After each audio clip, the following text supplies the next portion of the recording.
Welcome to govlearn.ph. This is a learning space for people who serve, people who plan to serve, and people who want to understand how public service really works.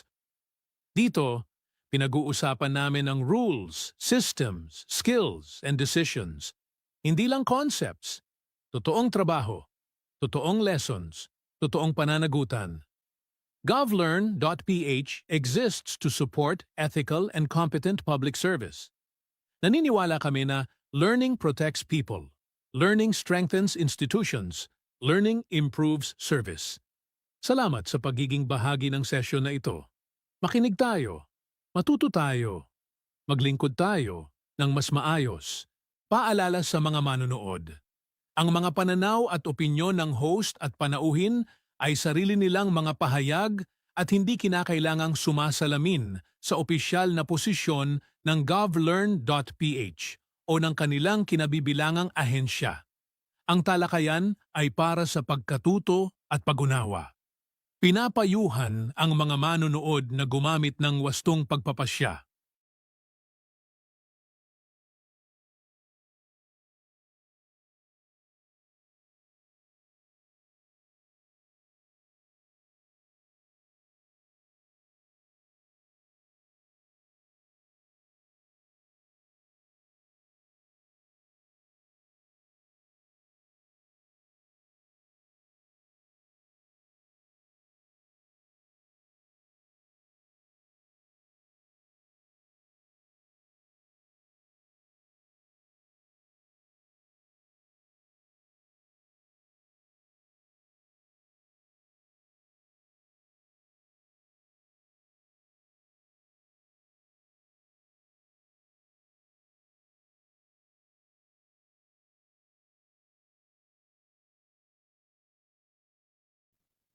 Good afternoon, Dr. Ron. Good afternoon po sa ating mga viewers.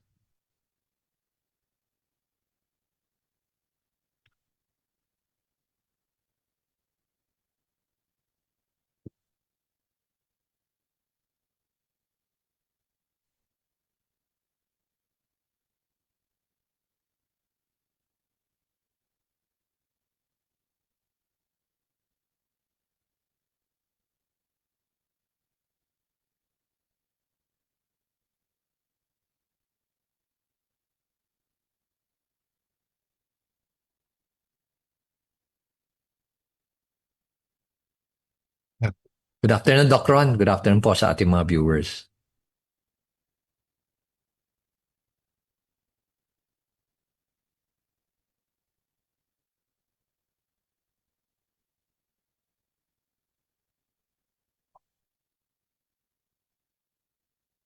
Well, alam mo kasi ang nangyari rito sa akin after 3 months after my retirement sa PNP, that was December 2020, 2016, rather.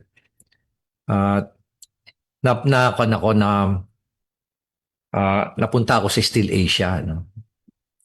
And I was part of the top management ng Still Asia, Senior Vice President for Operations. So, every time na uwi ako dito sa Baguio, several groups would like to meet with me. That was about a year before the election noong 2019. Binabanggit nga sa akin na they want a better Baguio. So, ang dami nilang binabanggit sa akin kung ano yung current na political situation. Until the last minute, saka ako nag-oo sa kanila. Kaya kung titingnan mo yung aking political career during my first term, mag-isa ko lang talagang tumakbo nung elections. Although may sumama sa akin na isa para lang samahan ako, pero talagang nahirapan din siya financially. So, hanggang naging dalawa kasi meron ding isang independent candidate na sabi ko, sumama ka na lang sa amin para at least tatlo na lang tayo. So, yun yung nangyari at ang kwan lang naman namin doon is ang vision namin is to create a better Baguio. Kasi ang daming ang issue tungkol sa environment, sa urban decay na nangyayari. So, naisip ko siguro it's about time na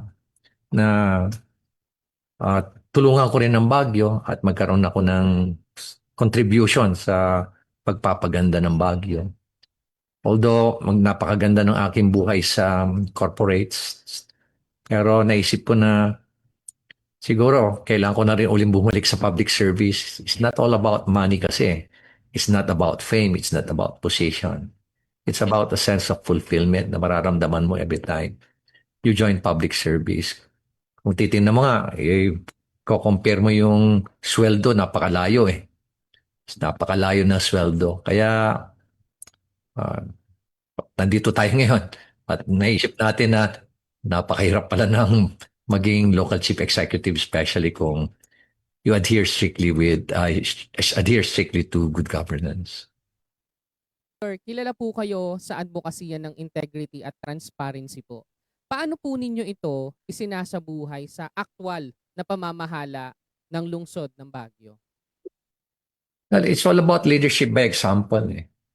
Siyempre, nung nag-assume ako as mayor, nakita ko pa rin na may mga nangyayaring corrupt practices dito sa City Hall. Ano? Kaya, for me to be able to compel them, talagang kailangan sa akin mismo yung mag-umpisa. Hindi naman pwedeng ang aking lecture is this is not how to do it. Ang hirap baguhin. Siyempre, nasanay silang ganon. May yung kanilang lifestyle, talagang kailangan nilang gawin yung corruption para tustusan yung kanilang lifestyle.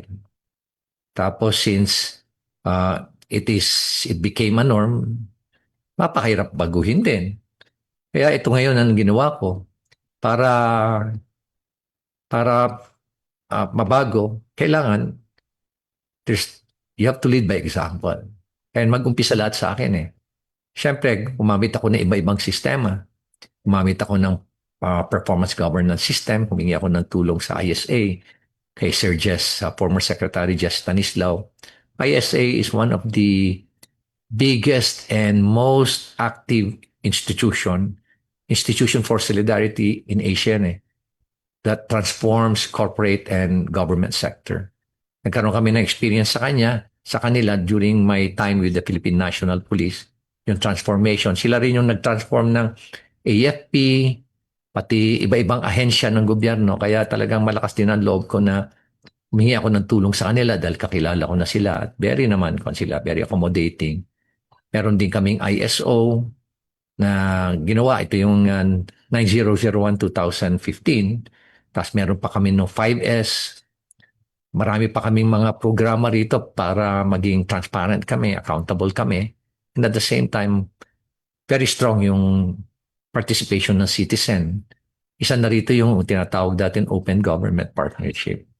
Kasi yung open government partnership clearly states that local government that are very transparent and strong sense of accountability at mataas yung kanilang malakas din yung partisipasyon ng citizenship, they are more progressive in terms of growth and development.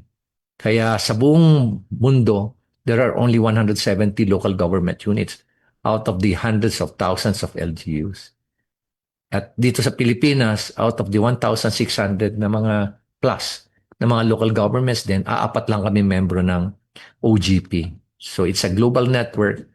So ito yung mga ginagawa namin ngayon para lalo ma-strengthen yung aming prinsipyo na genuine good governance in the city of Baguio. Nakakatuwa naman na we're becoming a model of good governance in the entire country. Yes, totoo po yun, Mayor. No? Ako po mismo, nung pumunta po ako ng Baguio at nagkaroon ng pagkakataon na ma-meet po si Mayor Benji, no? Nakita ko po yung pila sa labas and meron pa pong galing sa ibang mga lungsod po na nagbe-benchmark po sa Baguio City nung time na nagpunta po ako November po last year. At kitang-kita po no na gusto ngang gawing katulad no ng pamumuno ng Baguio doon sa lugar nila. And speaking of pamumuno po no, alam ko po na marami pong ginawa, maraming hindi may gusto no doon sa mga ginagawa po and normal naman po 'yun. Ano po ang pinakamalaking hamon po na inyong kinaharap bilang mayor at paano niyo po ito nalagpasan? Well, hindi ko pa nalalagpasan ngayon, Dr. Ron. Ano? I'm still in the middle of the fight. Ito yung laban namin sa corruption. Ano? So, inupisan namin ito, no, 2019, nagiging vocal na ako rito eh. Pero nung nakakuha ko na ebidensya during the pandemic, kwanto yan, bigla ko nang nilalabas ito sometime early 2022 eh. Tapos nung 2023, I remember nung nagsalita ako sa Philippine National Police about corruption. Yun na yun.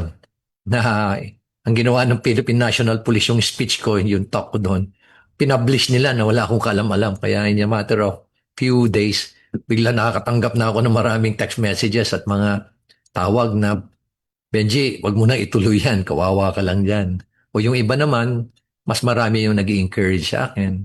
At doon na nag-umpisa itong challenge na to, itong hirap na to ngayon. Na ikaw na yung sinisiraan, ikaw na yung papalabasin na corrupt. Cases are being filed against you. Nandyan na rin yung character demolition. Nandyan na rin yung idinadawit yung membro ng pamilya mo. So talagang mahirap, napakahirap. Kaya sabi niya na, Benji, just would like to remind you that in this fight against corruption, when you look behind you, nobody's out there fighting with you. So doon nag-umpisa eh. Doon nag-umpisa eh. Halos kukunti lang ang sumusuporta. And they were doubting kung ano yung mga sinasabi ko.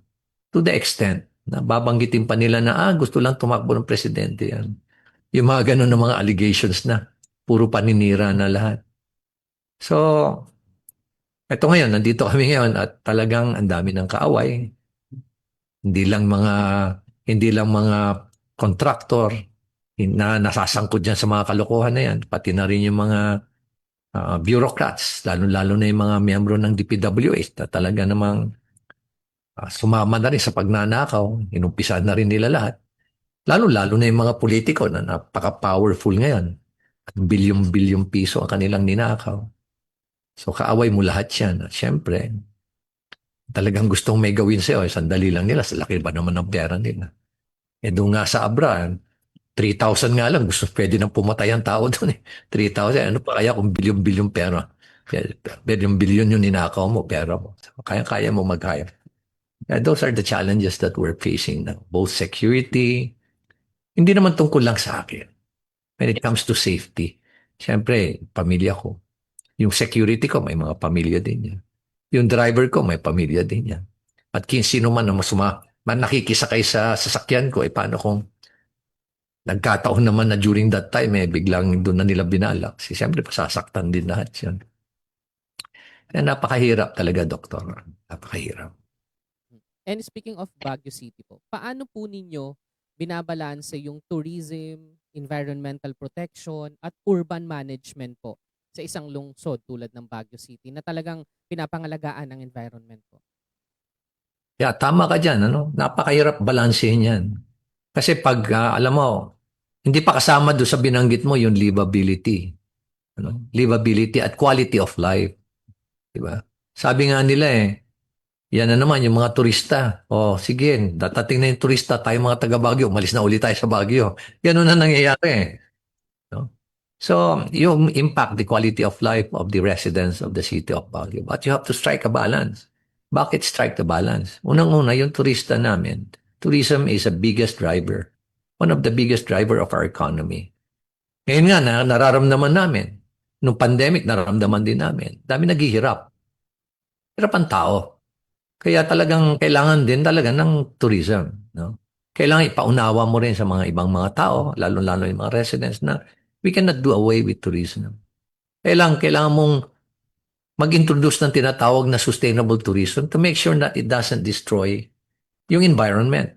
At the same time, it doesn't have a serious impact on the quality of life of our residents. So binabalansi mo lahat yun Lalo-lalo na rin sa waste management. Isa rin yan. Dahil sa tourism, talagang apektado rin yung both solid waste and liquid waste management. So may mga programa kami to be able to really, address all of this. Pero hindi mo talaga ma-achieve kaagad, marirealize kaagad yung resulta in a short term. Talagang long term. Pero importante rito, ni-strengthen mo yung foundation para siguradong take off siya at hindi siya bagsabak na babagsak. O kaya pag nagpalit ng administration, babagsak kaagad siya. Kaya very strategic tapos long term ang namin. Ang tinitingnan namin at to make sure that yung mga programs also are sustainable. Totoo po, ang ganda po nun. Kasi siyempre, hindi lang naman tayo mag-iisip ng project na pang short term lang. At nakikita ko po yun kasi madalas din po akong bumibisita sa Baguio at nakikita ko po talaga yung improvement and yung growth po ng Baguio City. At nung linggo po, galing lang po ako ng Baguio nung linggo. Ayan po, pagdating po sa public trust and accountability po, sa tingin niyo po, Mayor, ano po yung pinakamalaking banta sa tiwala ng publiko sa local government? Well, alam mo, pag niloko mo sila if you lie, nagsinungaling ka, mahirapan ka na ibalik yung trust na yan Kung ano yung ginagawa mo, yung sinasabi mo, hindi naman yung nakikita nilang ginagawa mo, isa rin yun uli. Alam mo, trust is the cornerstone of any institution. Once na nawala na yan, ang hirap-hirap ibalik yan. Kaya dapat talaga maging truthful ka sa tao. Maski na masakit ang katotohanan, maski na it is destructive sometimes yung truth, still you have to tell the truth. And you have to be very transparent sa tao. Maski na nakikita mo na, oops, medyo yata hindi maganda to sa imahe ko. Pero it's still the truth. No? Then you have to say it para malaman ng tao. Well, okay lang. You receive a lot of flack, you receive a lot of bashing, but at least nasabi mo yung katotohanan. Alam mo, one thing about telling the truth, you don't even have to memorize it. You don't have to rehearse, di ba?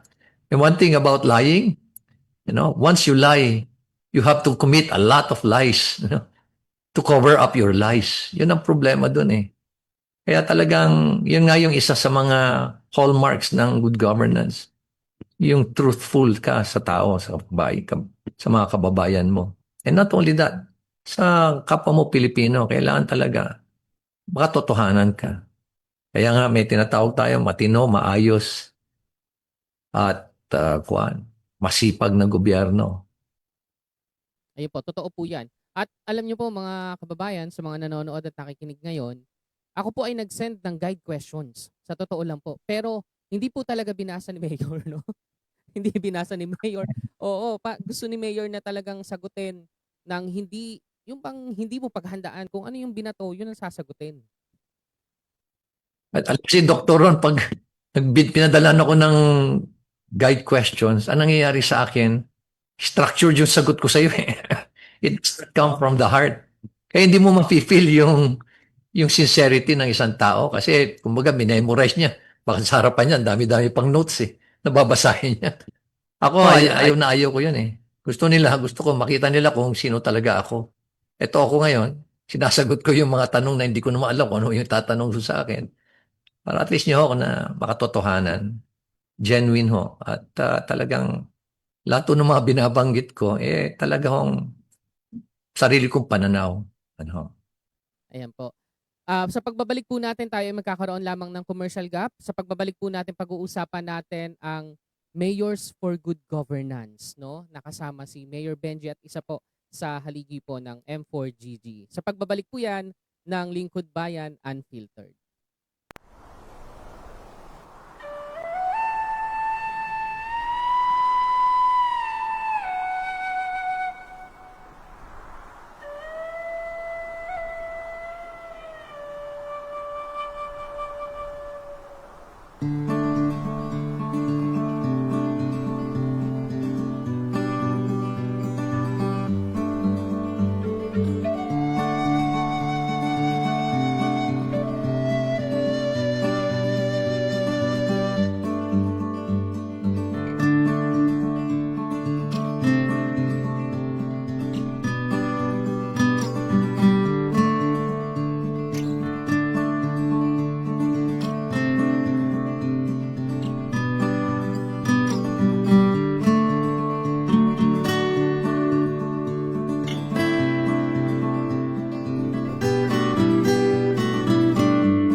Yan po, kami po ay nagbabalik muli ni Mayor Benji dito po sa Lingkod Bayan Unfiltered. Ngayon po, pag-usapan po natin yung M4GG. Paano po nagsimula ang Mayors for Good Governance, Mayor Benji? Well, alam mo nung nag-umpisa tayo sa ano, yung binanggit ko sa iyo kanina na nagsalita ako sa PNP. So, nagkaroon ng napakalaking reaction doon eh. Challenge, challenging me to really, reveal the truth about the corruption dyan sa Kongreso. Tapos, ang dami ring bashing. Pero mas marami yung support. Kaya nga, binalikan ko nga yung words ni Senator Lacson. Sabi niya, don't get frustrated. When you look behind you, nobody's out there fighting with you. And then finally, I realized, tama nga yung words niya, don't get frustrated. Because magmula nung nagsalita ako doon, every time na tumingin ako sa likod, nako, napakarami na, unti-unting dumadami na rin yung suporta. Marami na rin nakaganon ng mga kamay, sumusuporta sa akin. Siyempre, marami pa rin yung mga nagbaba sa akin. Marami doon mga trolls. Marami doon mga bots. But nonetheless, after that, nakipag-ugnayan ako doon sa mga classmate ko sa Lego. Kasi graduate ako ng Leadership and Governance ng Kaya Natin. So nakipag-ugnayan ako sa kanila at doon nga napag-usapan namin. Tapos meron din kami isang small group of young people, students and graduates of PUP, UP, San Beda, Ateneo, Lasal, na talagang very dynamic na mga bata. So during our focus group discussion, FGD, doon na lumalabas na yung mga bright ideas lahat. Kaya may tayo namin itong Mayor's Food Good Governance. Yun ang naging pangalan nun, M4GG. Sila na rin ang gumawa ng logo. Tapos napag-usapan namin na August 23, lo-launch namin sa UP. And talaga nung nilaunch namin to, napakaraming tao nag-attend. Napakarami. And 56 na mayors ang nag-signify. Nung mga conveners noon, ang kasama ko noon, si Mayor Boy, Mayor Joy Belmonte, Mayor Bico Soto, Mayor City Hataman, Mayor Iperimulyo, Mayor Marcy ng Marikina, tapos si Mayor Romel Arnado. So anim kami na conveners noon. At ang tanong nila sa akin, Mayor Benji, mag-screen ba tayo? Ano? Di ba kailangan natin mag-screen? Sabi ko, alam nyo, let us assume that people change. Mayors, you also are susceptible to behavioral change. Kung sakasakaling may mali sila noon, pwede silang magbago once they read our manifesto. Kasi very emotional yung manifesto namin eh. Talagang kinukuha niya yung commitment mo eh. So yun ang assumption namin.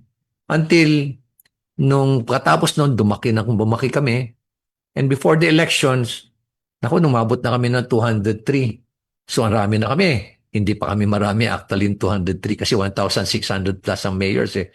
203 is only about 11.8% the total number of mayors. So marami pa rin ayaw sumali sa amin. No? Although marami rin gusto sumama, sabi nila kaya aawayin daw sila ng kanilang mga governor, kanilang congressman. Baka hindi sila mawalan sila ng tubig sa gripo. But then finally I realized, nung elections, after the elections, may mga 10 lang sa mga mayors namin ang natalo out of the 203. Pero marami na hindi tumakbo, marami na rin naging vice mayor, hindi na rin naging councilor yung iba naging governor, naging congressman. Then finally, na-realize namin na marami rin pala doon sa mga mayors na sumama sa amin. Ginawa lang kami deodorant. Deodorizer. Hindi man lang nag-attend ng mga activities namin, mga workshops namin. Tapos pag may mga manifesto, ayaw pa pumirma. So nagkuhan kami. So from 133 na lang naiwan after the election, nagkuhan pa kami uli. Nag-screen na kami. Nagkuhan na kami ngayon. Nag-vetting na kami. Naku, bumagsak kami na 77. Pero ngayon, alam mo, ngayon nagbe-vetting na kami. Umakyat na uli kami sa 201. Tapos meron pa kaming 200 plus na pending ngayon. Tapos gumawa na kami ng mga kategorya. Meron regular, may observer, mga ganun na. So maganda naman na ang takbo ngayon. Tapos yung mga members ng secretariat namin, ng mga kabataan, talagang nandun yung kanilang idealism at sila talaga yung driving force ng Mayor's Food Good Governance. Totoo po 'yan kasi may mga nakakausap din po akong mga kasama 'no, sa Kami movement and sobrang, ah, nagpu-push po talaga sila sa good governance. Actually po ang govern.ph po, na-launch lang po kami January. Nag-start po kami Oh. nito pong, govern.ph para po sa mga public servants na hindi ma-avail yung mga ino-offer ng ibang institutions na sobrang malaki Yeah. or mataas yung, Yeah. training. Kami po Mayor, free po ang training po namin. May payment lang po sila kapag magre-request ng certification pero yun Okay, good. nonetheless free po siya talaga, yung learning. So yun. Ang laki ng tulong mo. Lalo, kasi kumisan yung mga sa DAP, napakaganda ng DAP. Kaya lang, sometimes napakalayo. Yung mga taga Mindanao, taga Visayas, o taga Northern Luzon, sobrang layo na. Pataas alam mo naman, matipid din yung kanila, yung fourth class municipality, fifth class municipality. So many of them cannot afford. Kaya napakaganda. Nung binanggit nga sa akin yung programa mo na itong unfiltered na governance, Lingkod Bayan Unfiltered, sabi ko, very kwanto very, very provocative. And talagang kwanto, very, very interesting. At sa tingin ko, ito kwanto no holds barred to. Kaya, kaya sabi ko, sige, sabi ko, tanggapin ko yan, tanggapin ko. And yun po, ongoing po ang aming accreditation sa Civil Service Commission. Maganda yun, no? Maganda yun. Pag nakuha mo yun, maraming mag-join sa'yo kasi maraming public servants na talagang naghahanap ng kanilang mga natututo na sila at the same time, nakakuha pa sila ng certification. Continue, additional points nila sa kanilang mga promotion. Ayan po. Punta po tayo sa leadership part naman, Mayor. Kayo po ay naging leader po no ng CIDG before. Ano po yung difference nung pagli-lead ninyo sa PNP, sa sangay ng PNP ng National Police natin sa paglilingkod ninyo sa bayan naman ngayon? Ano pong difference when it comes to leadership? Well, alam mo kasi kung titingnan mo yung operating environment, magkaiba talaga. Kasi sa PNP, structured Madaling utusan, no? Madali siyang utusan. Sa naman, sa local government, madali rin. Hindi siya gaanong structured sa PNP. And highly politicized siya. Yun ang nadatnang ko nun Highly politicized. Wherein public service is always linked to politics. Tutulungan kita dahil supporter kita. Ipopromote kita dahil supporter kita. Ganun lagi ang nagiging attitude nun Kaya talagang for some reason, something should be done to correct that system. Otherwise, magde-deteriorate siya Magde-deteriorate. Kaya sabi ko, I need to have a transformation program. Kaya nga doon ko inumpisan doon sa aking performance governance system. No? But then, when you talk about leadership, iisa lang naman ang prinsipyo niyan Leadership is about influence. Sabi nga ni John Maxwell people will follow you not because of your position, but because of your disposition. At sa akin naman, when you talk about leadership, why do people follow you? They follow you because they believe in you. Kaya maski na delikadong mission, o kaya maski na sometimes hindi legal yung mission, sasama pa rin sila. Katulad nung mga operation namin sa Abu Sayyaf, operation namin sa NPA, napakadelikado na hindi mo alam kung mabubuhay ba sila sa Hulo, sa Basilan, di ba? Pero bakit, why is it na when you ask your people, sinong gustong sumama sa operation na to, almost 100% join. Ganon din yung Ganon din yung nag-rebelde kami. It started in 1986, during that time na nasa Mount Ekan pa ako, sa Cordillera pa ako. Wala pang radyo wala pang ilaw, walang kuryente, di ko pa alam kung anong nangyayari sa Manila. Pero why is it that when you ask your people who is willing to go with me and join the people's, and wala pang people's power noon, magulo pa noon uncertain pa yung nangyayari sa Manila wants to join me, defect, sabi ko. Lahat gusto sumama rin. Ito ngayon, itong rebellion noong 2006, tinanong ko yung mga tao ko, okay, I'm planning to do this, sabi ko sa kanila. Now, I'm not forcing you to do it kasi alam nyo naman, pwede tayong pag natalo tayo rito, maghihirapin yung pamilya. At na pag napalaban tayo rito, violent to na natin, na tutuhugin natin.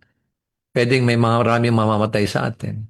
So who wants to join me? Yun. Marami ulin kwan. Halos 100% sumama sa akin.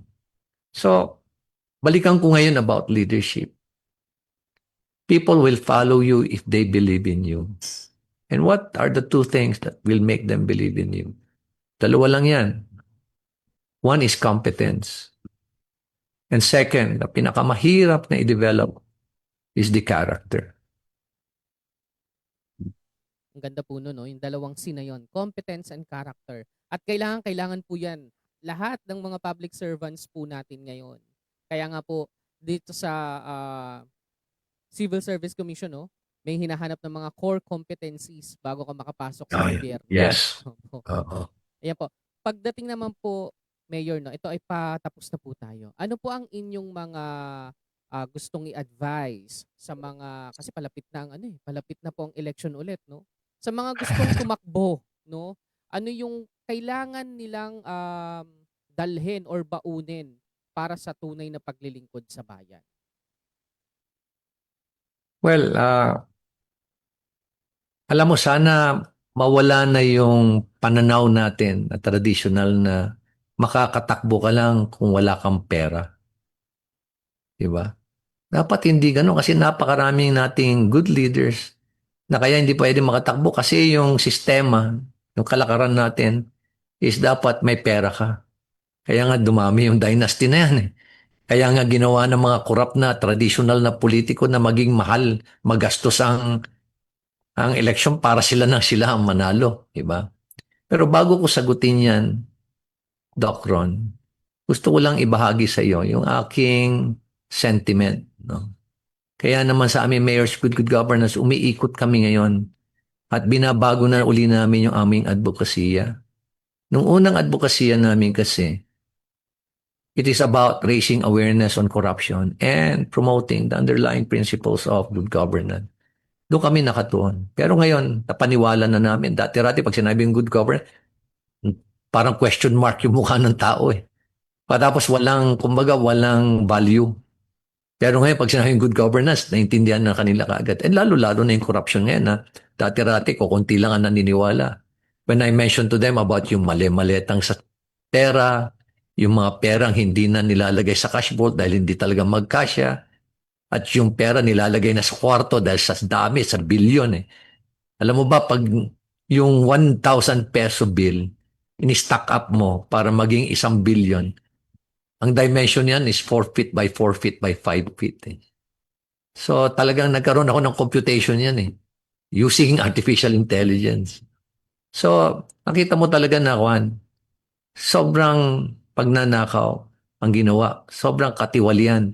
And those money came from the taxes that we pay. So, ang kinakatakutan ko, ngayong galit na tayo, disappointed tayo lahat, frustrated tayo lahat. Pero baka next year, maraming isyong lalabas. Iba't ibang issue, nakalimutan natin. Maya-maya, itong mga korap na politiko na to, mga magnanakaw, to cut it short, bigla na lang magpapakawala na ng pera. Unti-unti na naman nilang bubusugin. Tapos by 2028, few weeks before the election, bubuhos na yan uli. Di ba? Tapos pagdating na actual na election, the day before, talagang todo na yan, bigay. Nako, nanalo uli sila. Na-elect uli sila. Hindi na tayo natuto. Hindi na tayo nagising. Iisa na lang ang tawag sa atin. Napakalaki nating, hindi ko na lang babanggitin, Doc, ikaw na lang nakakalam no, at yung mga tumatawag, yung mga nanonood sa atin. Kaya naman, sana itong election na to, sana yung mga tatakbo, ang tingnan sana natin, yung maganda yung service reputation. Tingnan ho natin yung track record. yung kanyang kakayahan, at higit sa lahat, yung kanyang character. Hindi yung kanyang character na na-develop lang nung inoccupy niya yung position. You have to go beyond it. Tingnan yung pag-aralan niyo ba noon, who is he when he was in college? Who was he when he was in high school? Tingnan lahat, patapos yung mga previous na mga trabaho niya. Anong track record niya? Para talagang it's about time kasi na matuto tayong mamili ng tamang leaders. Kaya naman, itong advocacy namin ngayon, Doc Ron, is how to choose the right leaders. It's not personality-based. Hindi yung, oh, ito na iboboto natin, ito yung presidente na, ito na yung vice president, ito na yung mga councilor. It's not. It's not personality-focused. We're focused on the process. Pag-elect ng leaders, ano yung mga katangian niya. At sana, yan ang makapagbabago ng ating bansa. Yung ganung bagong pananaw. Kaya naman, naisip namin na ako personally, I don't think we'll be able to solve this issue of corruption in the short term. Long term ang pag-solve nito, and we're going to start it with the young people. Kaya naman, umiikot kami ngayon sa buong bansa. And part of that voters' education is how to choose the right leaders. So yung mga nagplanong tumakbo, no? Well, hindi naman namin kayo mapigilan kung talagang ang ang intention nyo lang is magnakaw, no? Alam mo kasi ngayon nasa politics ako, Doc Ron. I finally realized that many of those who really want to run, siguro 90%, iisa lang ang kanilang intention dyan eh. Yung tinatawag nating MAP, masarap ang posisyon, masarap ang power, at higit sa lahat, masarap ang pera. Sana wag ho kayo, hindi kayo manalo at sana mabisto kayo. Dahil ang hinahanap po natin ngayon sa ating bayan para talagang umasenso na tayo, yung tapat, matino, maayos. At higit sa lahat ho, yung meron pong humility over authority. Yun lang masasabi ko, Doc Ron. Maraming salamat po doon, Mayor. Ano? At kaisa nyo po ang govlearn.ph at ang Lingkod Bayan Unfiltered po sa pagpapalaganap ng good governance po. At kami ay lalapit sa inyo, no, kung paano tayo magkakaroon ng partnership po para sa voters education po na yan. Actually, ang COMELEC po, kausap na po namin yung isang department po nila. Magiging part po kami ng voters education campaign po sa mga darating na buwan. Ayan po. Okay po. Before po tayo matapos, ito po ang magiging next episode po natin. Makakasama po natin si Professor Realin C. Aranza, PUP Director for Internal Audit Office ng PUP Manila. Ayan po. Muli po, Mayor Benji, maraming salamat po sa inyong oras po. And hopefully po, magkita po ulit tayo po pag nagpunta po tayo ng Baguio. Yep. Please, pag-akyat mo sa Baguio, daan ka uli sa office. Let me know para sigurado nandito ako. Thank you, Doc Ron. Maraming salamat. Please take care.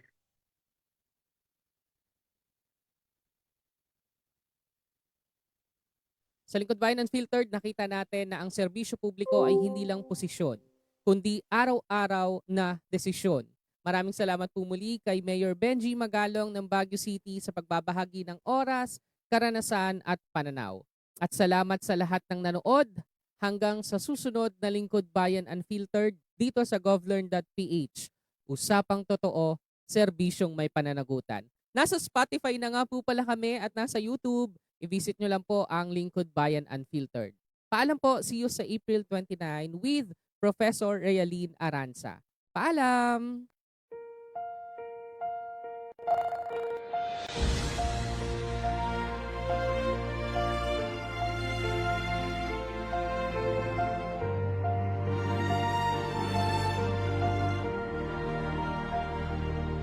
Sa silangan ay may liwanag na sumisilip, pag-asa ng bayan muling humahagi.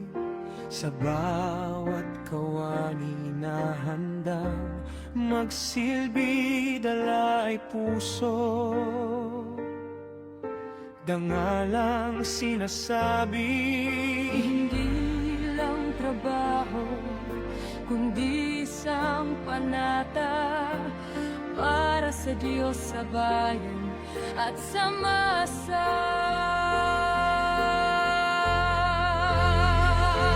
Kovlan, tanglaw ng paglilingkod, gabay ng bayaning lingkod bayan. Sa matuwid na daan, tayo ay titindig.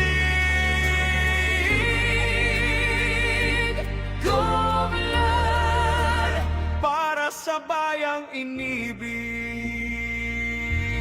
May mga pagsubok, tukso sa landas, ngunit integridad ang ating lakas.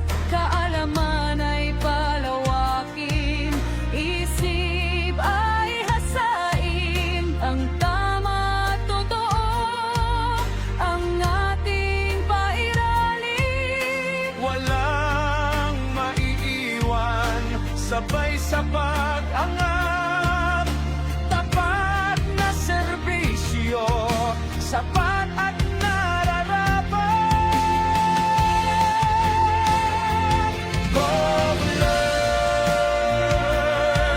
tanglaw ng paglilingkod, gabay ng bayaning lingkod bayan.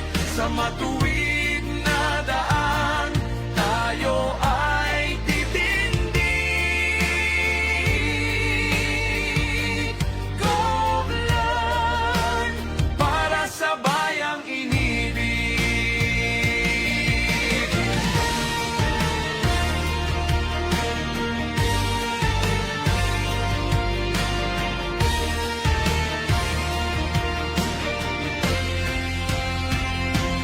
Ang lingkod bayan ay hindi lang pangalan. Ito ay dugo, pawis at karangalan. Bawat pirma, bawat pasya, bawat galaw ay alay sa Pilipinong uhaw. Sa tanglaw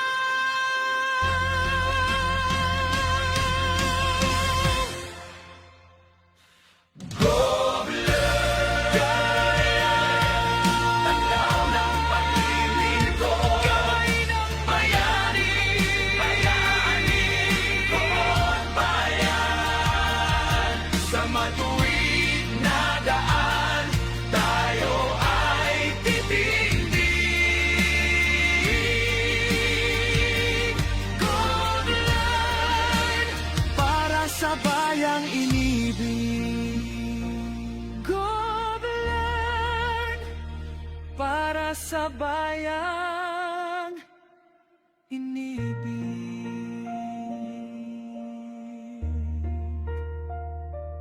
Kovlan.